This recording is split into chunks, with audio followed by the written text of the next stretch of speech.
Breaking news. Federal employees were bracing for a pay freeze in 2026, but a surprise has come out of the White House. I'm going to tell you about it. Hey everyone, Ian Smith here with fedsmith.com. Thank you for joining me today. So what is this big pay raise news? Well, it looks like most federal employees are now going to be getting a pay raise in 2026 after expectations were that there would be no raise. Now, why do I say that? It's because back in the fall, or excuse me, back in the spring, the White House budget proposal was silent on the issue of a pay raise for federal employees. It did, however, propose a 3.8% raise for military personnel. And so the assumption was that because it was silent on it, and because Congress didn't take any action so far this year to authorize a pay raise for federal employees in legislation, that there would be no pay raise next year. We find out more in August, though, when the president issues his alternative pay plan letter. And that has happened. And it is a surprise, as I said, because instead of the assumed pay freeze for next year, President Trump has authorized a 1% across the board raise for most federal employees. Also, in the letter, he spells out no pay increase for locality pay. So, locality pay rates would stay flat next year. And there's also a surprise announcement in this letter as well. The president has proposed a higher raise for certain federal employees, specifically law enforcement personnel. And in the letter, the president states, quote, separately, to increase recruitment and retention in critical law enforcement roles and to ensure our great federal law enforcement officers are treated fairly, in addition to the 1% base pay increase, at my direction, the Office of Personnel Management shall use its statutory authority to increase 2026 compensation for certain categories of law enforcement personnel by an additional amount to be in line with the 3.8% increase being given to military personnel. So that's referencing what I mentioned was in the White House budget proposal back in the spring, that the White House was recommending a 3.8% raise for active duty military members. Now, this is not the first time that the president has surprised federal employees with his alternative pay plan letter.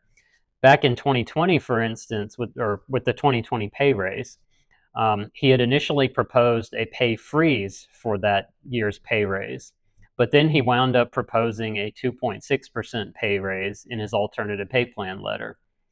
That letter also proposed no increase for locality pay, but then when the pay raise was finalized, it actually ended up being 3.1% overall average raise because it included an additional 0.5% for locality pay. So point being, things could still change. This is what the president's proposing. Congress could do something different, but this will all be finalized in December when the president issues an executive order finalizing the pay raise, and then the Office of Personnel Management at that point can issue the pay tables for the coming year. And at that point, the raise will be completely final and we'll have all the numbers. So what's the significance of this alternative pay plan letter? Well, issuing the letter is a required step in the annual process each year for determining the pay raise for federal employees. And it's part of FEPCA, F-E-P-C-A, and that stands for the Federal Employee Pay Comparability Act of 1990. And under that law, the president can set the pay raise for the federal workforce for, quote, national emergency or serious economic conditions affecting the general welfare. If he does not issue this letter in any given year, and the deadline is the end of August, so that's why it usually comes out in August, then an automatic raise will kick in that's much higher. And that has never happened under FEPCA since it's been in effect since 1990. In fact, in his letter this year, the president cited this provision, and he noted that the pay raise would be approximately almost 19% if he didn't set the alternative pay plan. He wrote in the letter, quote, without this alternative pay plan, under current law, locality pay would increase an average of 18.88%, costing $24 billion in the first year alone.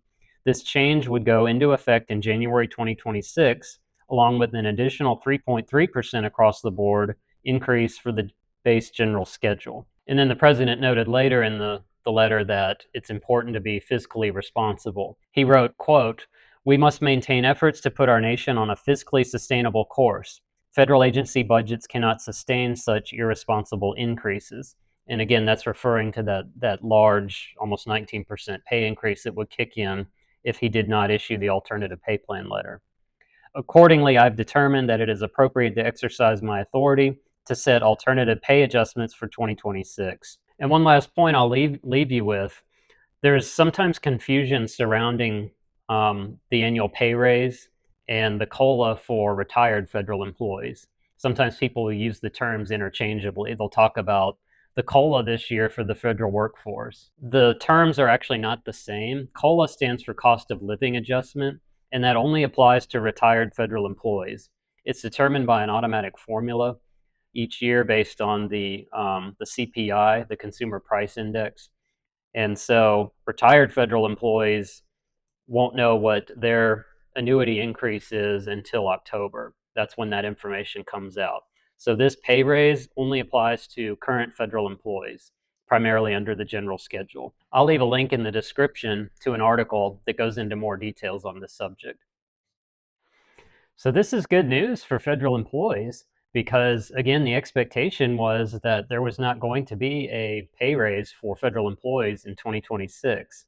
And the president is saying that he does, in fact, want to give the federal workforce a pay increase next year. Thank you for watching today. I hope you found this video helpful. Please like and subscribe for additional updates as they become available. And also be sure to check out the fedsmith.com website because we have a lot of news articles there. There's an article on this subject that goes into more detail. We'll be posting more information as well about the pay raise as it becomes available. Thank you for watching and have a good day.